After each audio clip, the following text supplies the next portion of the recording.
welcome back to Love Your Food. This week we have a very simple recipe for you. This is one of the mother sauces.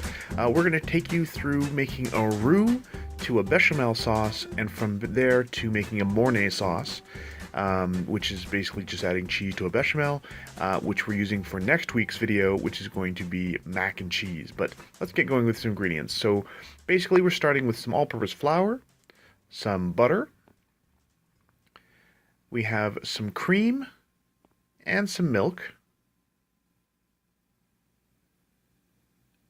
We're also going to be using some Gruyere cheese and some cheddar as well. So we're using a blend of cheeses for this one.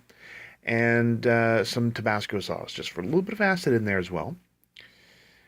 And we're going to start with, obviously, we're going to start with making our roux. Now, a roux is a mixture of flour and fat. We're using butter for the fat in this case.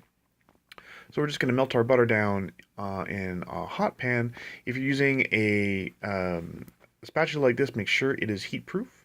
As soon as the butter is melted, we want to add our flour and start to get that mixed in. You don't want to wait for the butter to froth up or anything. As soon as it's melted, you want to add your flour so that it has a chance to cook with the butter.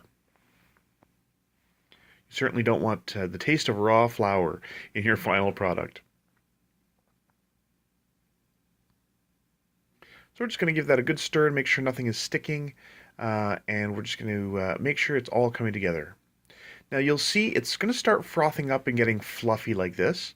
Those little bubbles are perfectly normal. Everything is going as planned right now. You want to keep stirring it and moving it so that it's not going to burn. It is very easy for it to burn at this point, so you just want to keep it moving, keep stirring, and make sure nothing's sticking to the bottom. So once it's pretty much done this frothing up stage, we're going to add our cream and our milk. We want to stop it before it starts to brown. We don't want the butter to start browning or anything. We just want to make sure that the butter and the flour are well combined. Most of the water is gone out of the butter, so that all we have left is that nice combination of the flour and the fat from the butter. So we're adding our dairy.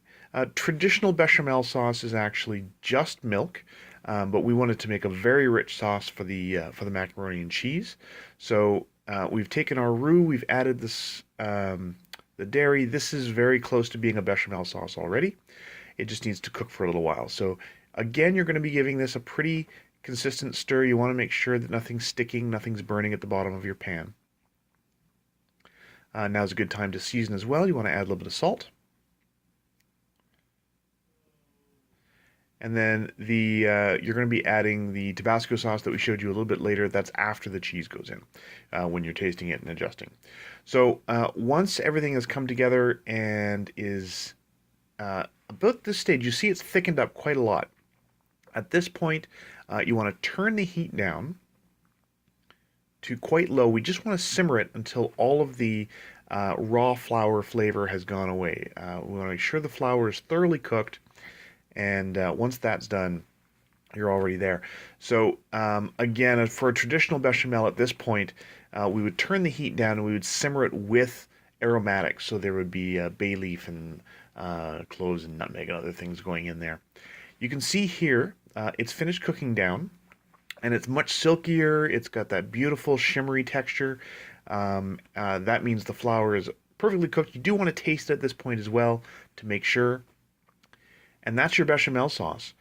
What we're doing now is adding cheese, and this makes it basically a Mornay sauce, or a cheese sauce if you prefer to just call it a cheese sauce. That's perfectly fine. But this is a Mornay sauce.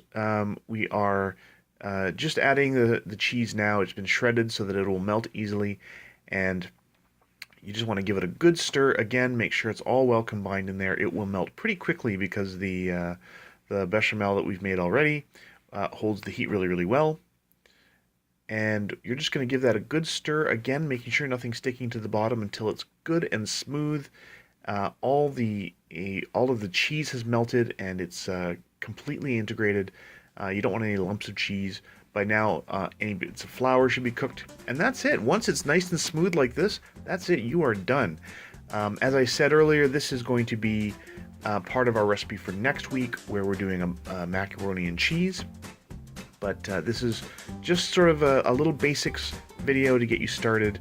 This is going to be showing you from the roux to a bechamel to a Mornay sauce. So if you like this recipe, please do like and subscribe. And if you have any recipes you'd like to see Chef Caleb try on the channel, please let us know in the comments below. And remember to love your food.